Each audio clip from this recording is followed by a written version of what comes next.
નમસ્કાર દર્શક મિત્રો, હું જમીલ પઠાણ. આપ જોઈ રહ્યા છો તીર સમાચાર. દર્શક મિત્રો, કોરોના સંક્રમણને ધ્યાનમાં રાખીને લોકોમાં જાગૃતિ લાવવા અને લોકો સાવચેત રહે તે હેતુસર જિલ્લાના તમામ નગરોમાં પોલીસે આજે ફૂટ માર્ચ કરી છે. જાહેરમાં માસ્ક વિના ફરતા લોકો સામે દંડનીય કાર્યવાહી કરવાની સાથે લોકોને પોલીસે જાતે માસ્ક પણ પહેરાવ્યા છે. છોટાઉદેપુર જિલ્લામાં છોટાઉદેપુર, બોડેલી, નસવાડી, પાવીજતપુર, કવાંટ અને સંખેડા નગરમાં પોલીસે આજે ફૂટ માર્ચ કરી હતી, જેમાં પીએસઆઈ, પીઆઈ સહિત ઉચ્ચ અધિકારીઓ પણ ફૂટ માર્ચમાં નીકળ્યા હતા અને જાહેરમાં માસ્ક વિના ચાલતા અને વાહનો ઉપર ફરતા લોકો સામે દંડનીય કાર્યવાહી કરી હતી. સાથે પોલીસે જાતે માસ્ક પહેરાવ્યા હતા.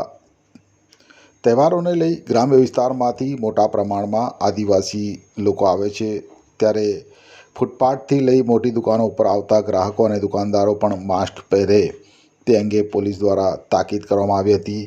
તો એસટી બસ સ્ટેન્ડમાં જઈને પોલીસે મુસાફરો માસ્ક પહેરે તે અંગે એસટી કંટ્રોલ દ્વારા માઇકમાં જાહેરાત કરાવી હતી. સાથે પોલીસે જાહેર માર્ગો ઉપર ટ્રાફિક અડચણરૂપ એવા પથારાવાળા વેપારીઓ સામે પણ દંડનીય કાર્યવાહી કરી હતી.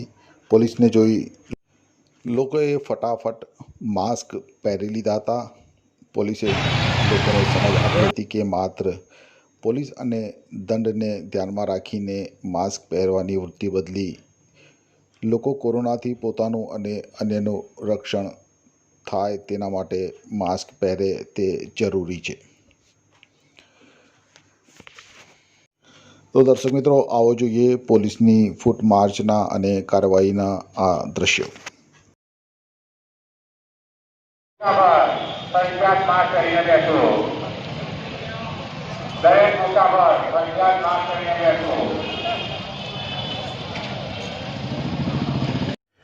દર્શક મિત્રો, આપણે જોઈએ છીએ છેલ્લા 2-3 દિવસથી જે રીતે રાજ્યમાં અને દેશમાં કોરોનાની સ્થિતિ ફરીથી વણસી રહી છે. અમદાવાદ, રાજકોટ, સુરત સહિતના જે શહેરોની અંદર કર્ફ્યુની સ્થિતિ પેદા થઈ છે, ત્યારે ચોક્કસથી આપણા વિસ્તારમાં અત્યારે કોરોનાનું સંક્રમણ ક્યાંક ને ક્યાંક કહી શકાય કે અંકુશમાં છે, ત્યારે તેને વધવા ન દઈએ અને સરકારની ગાઈડલાઇનનું પાલન કરીએ. જાહેરમાં માસ્ક પહેરીને ફરીએ, સોશિયલ ડિસ્ટન્સિંગ જાળવીએ, ટોળામાં ન ફરીએ, તેનું ખાસ ધ્યાન રાખવું એ આપણી ફરજ છે. પોલીસના દંડથી ₹1000ના દંડથી બચવા માટે નહીં, પરંતુ આપણા પોતાના સ્વાસ્થ્ય માટે અને આપણા પરિવારના સ્વાસ્થ્ય માટે આપણે માસ્ક પહેરવું ખૂબ જ જરૂરી છે. કોરોનાને આ સંક્રમણની સ્થિતિમાં અત્યારે તહેવારોની સિઝનમાં લોકો ઘરથી બહાર નીકળવાનું એક પ્રમાણ છે, જેને લઈને આજે બજારમાં લોકોની ભીડ જણાતી હોય આજે ફૂડ પેટ્રોલિંગનું આયોજન કર્યું છે અને માસ્ક પહેરવા અને સેનેટાઈઝ કરવા માટે અવેરનેસનું એક આયોજન કર્યું છે.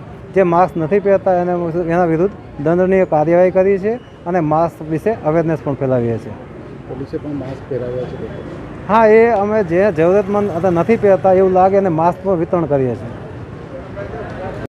છોટાઉદેપુર સહિત દેશ દુનિયાના સમાચાર જોવા માટે સબસ્ક્રાઇબ કરો તીર સમાચાર અને બેલ આઇકોન જરૂર દબાવો.